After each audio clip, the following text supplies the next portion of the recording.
Now confirmed, Spain's future queen Princess Leonor marries in Denmark's most lavished royal wedding. The bells of Copenhagen have never sounded like this before. Echoing through the ancient streets, shimmering across the canals, and reaching every corner of Europe, they carry the announcement that stunned the world. Spain's future queen, Princess Leonor of Asturias, has just married in what is being called the most lavish royal wedding of the century. But behind the glitter, the gold, and the grand ceremony, there's something more. Something the cameras couldn't capture: the emotion, the tears, the centuries of royal duty converging into one historic "I do." Because this wasn't just a royal wedding. This was a defining moment for Spain, for Denmark, and for every person who still believes in love, legacy, and destiny. The day began with a calm that felt almost unreal. Copenhagen woke up early, dawnlight spilling over marble rooftops and royal flags fluttering in the soft northern wind. Outside Amalienborg Palace, thousands had already gathered before sunrise. Journalists, royal fans, and curious locals waited shoulder to shoulder. The scent of roses filled the air. It wasn't just a ceremony. It was history in motion. Spain's royal jet landed quietly at Kastrup Airport. Cameras flashed the second the door opened, and there she was. Princess Leonor, 19 years old, heir to the Spanish throne, stepping into her future with a smile both nervous and confident. Her dress caught everyone off guard, not the simple, traditional Spanish lace many expected, but an ethereal masterpiece that blended cultures. Designed by a Spanish-Danish collaboration, the gown glistened in the light like rippling water, hand-stitched with silver thread, inspired by the waves of the Mediterranean and the Nordic Sea. And just like that, the world knew this was going to be different.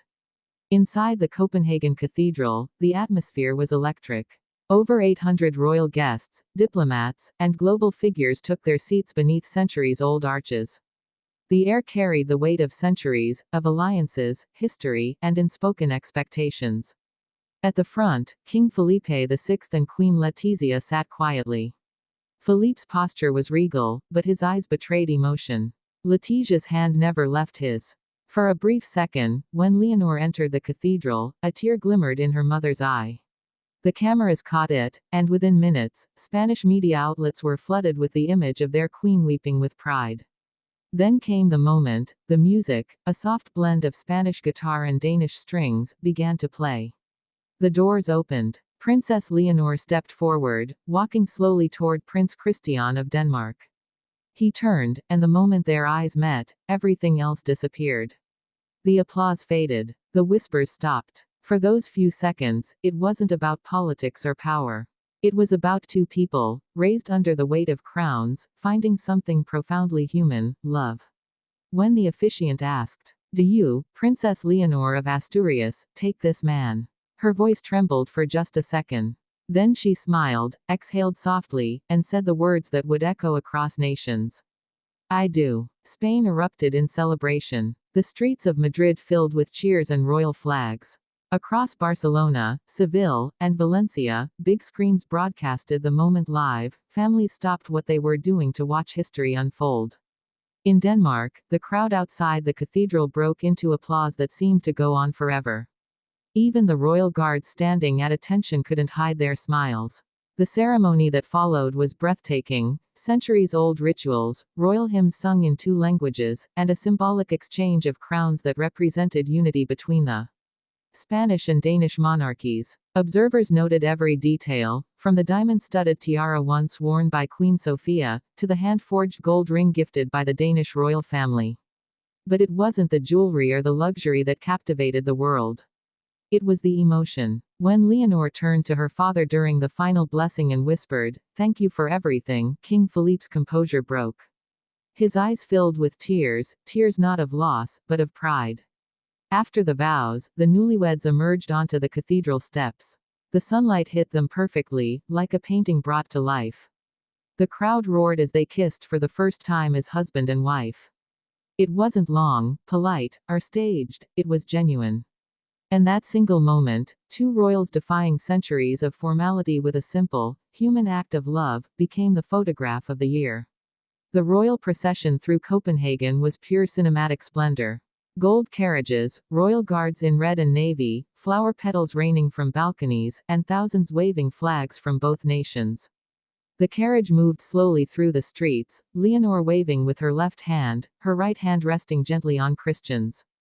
Children shouted her name, Leonor. Leonor, while others held up signs reading, Nuestra Reina, our Queen. That evening, the royal banquet took place inside Fredericksburg Palace. It was a vision of perfection, chandeliers glowing like starlight, orchestras performing Spanish classics, and tables lined with gold-trimmed porcelain.